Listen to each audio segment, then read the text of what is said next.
Hello and welcome to my chapter book read aloud.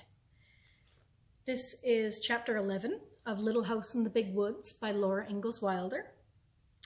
And this book has been entered into the public domain by the creator, so there is no copyright on this book in Canada. Let's get started. Chapter 11, Harvest. Pa and Uncle Henry traded work.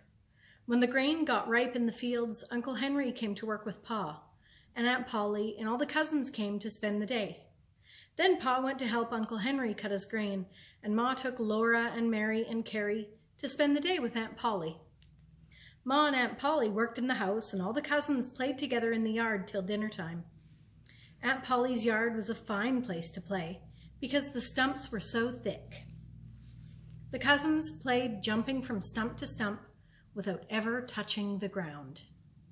Even Laura, who was littlest, could do this easily in the places where the smallest trees had grown close together.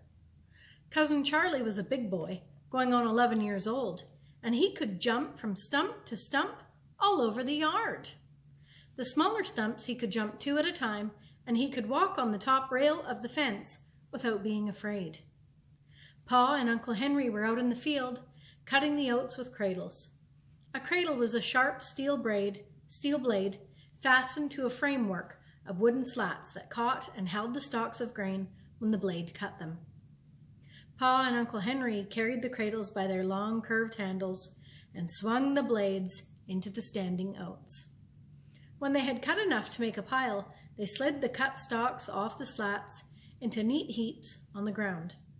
It was hard work, walking around and around the field in the hot sun, and with both hands swinging the heavy cradles into the grain and cutting it, then sliding it into the piles. After all the grain was cut, they must go over the field again. This time they would stoop over each pile, and taking up a handful of the stalks in each hand, they would knot them together to make a longer strand. Then, gathering up the pile of grain in their arms, they would bind it tightly around with the band they had made, and tie the band and tuck in its ends. After they made several such bundles, then the bundles must be shocked. To make a shock, they stood 5 bundles upright, snugly together, with the oat heads up. Then over these they put 2 more bundles, spreading out the stalks to make a little roof and shelter the 5 bundles from dew and rain. Every stalk of the cut grain must always be safely in the shock before dark, for lying on the dewy ground all night would spoil it. Pa and Uncle Henry were working very hard because the air was so heavy and hot and still that they expected rain. The oats were ripe, and if they were not cut and in the shock before rain came, the crop would be lost. Then Uncle Henry's horses would be hungry all winter. At noon, Pa and Uncle Henry came to the house in a great hurry and swallowed their dinner as quickly as they could. Uncle Henry said that Charlie must help them that afternoon. Laura looked at Pa when Uncle Henry said that. At home, Pa had said to Ma that Uncle Henry and Aunt Polly spoiled Charlie. When Pa was 11 years old, he had done a good day's work every day in the fields driving a team. But Charlie did hardly any work at all. Now Uncle Henry said that Charlie must come to the field. He could save them a great deal of time. He could go to the spring for water, and he could fetch them the water jug when they needed a drink. He could fetch the whetstone when the blades needed sharpening. All the children looked at Charlie.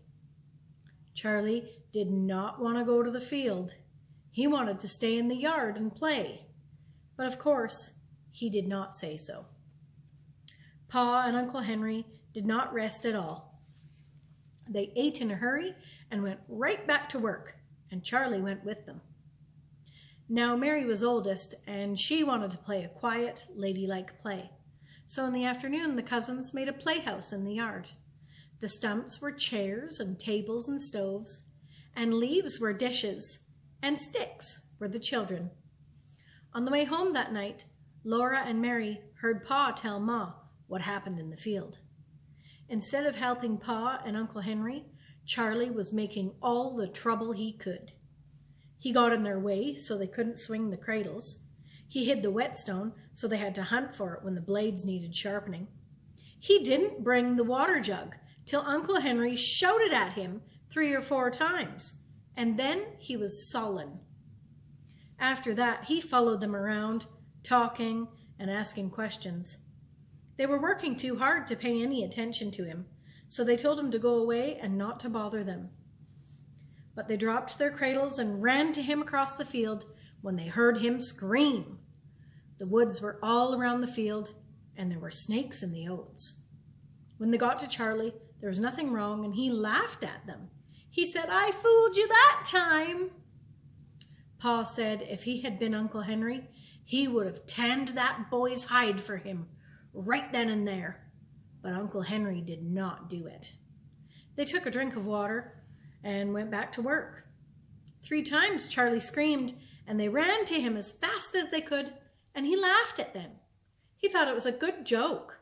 And still Uncle Henry did not tan his hide. Then a 4th time he screamed louder than ever. Pa and Uncle Henry looked at him, and he was jumping up and down screaming. They saw nothing wrong with him, and they had been fooled so many times that they went on with their work.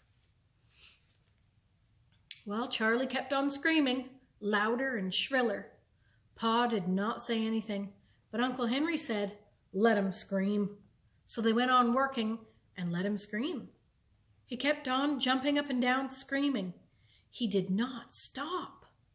At last, Uncle Henry said, "Maybe something really is wrong." They laid down their cradles and went across the field to him. And all that time, Charlie had been jumping up and down on a yellow jacket's nest. The yellow jackets lived in a nest in the ground, and Charlie stepped on it by mistake. Then all the little bees in their bright yellow jackets came swarming out with their red-hot stings, and they hurt Charlie so that he couldn't get away. He was jumping up and down, and hundreds of bees were stinging him all over. They were stinging his face and his hands and his neck and his nose. They were crawling up his pants legs and stinging, and crawling down the back of his neck and stinging. The more he jumped and screamed, the harder they stung. Pa and Uncle Henry took him by the arms and ran him away from the yellow jacket's nest. They undressed him, and his clothes were full of yellow jackets, and their stings were swelling up all over him. They killed the bees that were stinging him, and they shook the bees out of his clothes, and then they dressed him again and sent him to the house. Laura and Mary and the cousins were playing quietly in the yard when they heard a loud, blubbering cry. Charlie came bawling into the yard, and his face was so swollen that the tears could hardly squeeze out of his eyes. His hands were puffed up, and his neck was puffed out, and his cheeks were big, hard puffs. His fingers stood out stiff and swollen. There were little hard white dents all over his puffed out face and neck. Laura and Mary and the cousins stood and looked at him. Ma and Aunt Polly came running out of the house and asked him what was the matter. Charlie blubbered and bawled. Ma said it was yellow jackets. She ran to the garden and got a big pan of earth, while Aunt Polly took Charlie into the house and undressed him. They made a big pan full of mud and plastered him all over with it. They rolled him up in an old sheet and put him to bed. His eyes were swollen shut, and his nose was a funny shape. Ma and Aunt Polly covered his whole face with mud and tied the mud on with cloths. Only the end of his nose and his mouth showed. Aunt Polly steeped some herbs to give him for his fever.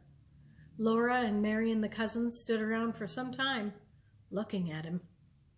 It was dark that night when Pa and Uncle Henry came from the field. All the oats were in the shock, and now the rain could come, and it would not do any harm. Pa could not stay for supper. He had to get home and do the milking. The cows were already waiting at home, and when cows are not milked on time, they do not give so much milk. He hitched up quickly, and they all got into the wagon. Pa was very tired, and his hands ached, so that he could not drive very well, but the horses knew the way home. Ma sat beside him with baby Carrie, and Laura and Mary sat on the board behind them. They heard Pa tell about what Charlie had done. Laura and Mary were horrified. They were often naughty themselves, but they had never imagined that anyone could be as naughty as Charlie had been. He hadn't worked to help to save the oats. He hadn't minded his father quickly when his father spoke to him. He had bothered Pa and Uncle Henry when they were hard at work. Then Pa told about the Yellow Jacket's nest, and he said, "It served the little liar right." After she was in the trundle bed that night, Laura lay and listened to the rain drumming on the roof and streaming from the eaves, and she thought about what Pa had said. She thought about what the Yellow Jackets had done to Charlie. She thought it served Charlie right, too. It served him right, because he had been so monstrously naughty. And the bees had a right to sting him when he jumped on their home. But she didn't understand why Pa had called him a little liar. She didn't understand how Charlie could be a liar when he had not said a word. That's it for chapter 11. We will record chapter 12 in about a week. We'll see you later. Bye.